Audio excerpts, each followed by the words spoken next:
هلو گایز، خوش اومدید به یه ویدیو دیگه از چنل من امیر شوالیه هستم و توی این ویدیو میخوام بدونه لودات خفن برای کارناداش توی وارزون 3 معرفی کنم که این لودات واقعا لودات کاربردیه. من خودم این استفاده میکنم، حتی چند تا پلیر دیگه هم میگم خارجی‌ها رو که از این لودات استفاده میکنن، اتچمنت استفاده میکنن.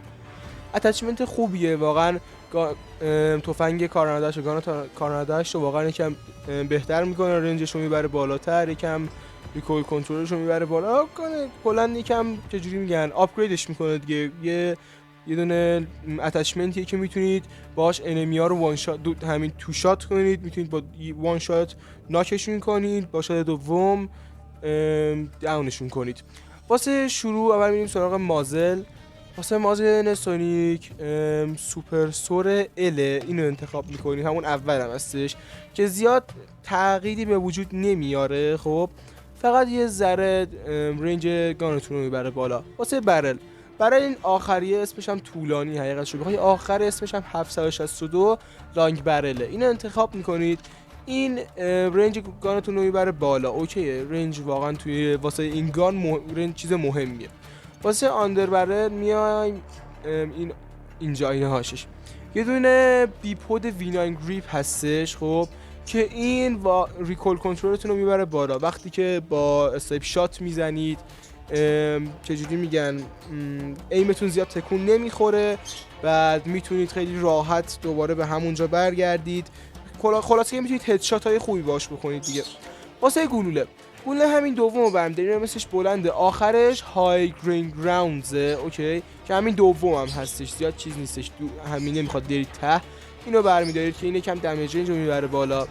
بعد واسه یه اپتیک هستش اینجا که همه من بیشتر یوتیوبرها هم دیدم این اپتیک استفاده میکنن روی کار 98 شون.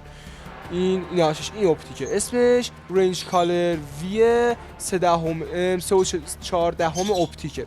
این اپتیک بین ایمای کارنردش، بین اپتیکای کارنردش بهترین اپتیکه. درسته یکم چجوری میگن ریلودتون رو کند میکنه، دونه دونه باید تیرا رو بذاره توش، ولی بازم واقعا میارزه، چون هم چجوری میگن قدرت زوم رو میبره بالا و هم میتونید واقعا باش، چون یک چجوری میگم یک نقطه ریز وسطشه، میتونید باهاش هدشاتای بهتری بزنید. میگن یه منطقه بازتری رو میده دستتون.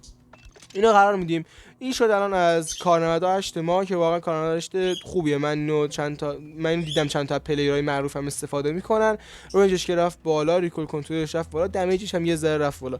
درسته موبیلیتی و هندلینگش اومد پایین، ولی زیاد مهم نیستش. مثلا هندلینگ نمیخوای که مثلا نو اسکوپ بزنی، نو اسکوپ نمیزنی که واسه کار 98 باید حتما اسکوپ بگیرید، یاد به هندلینگ نیاز نداره.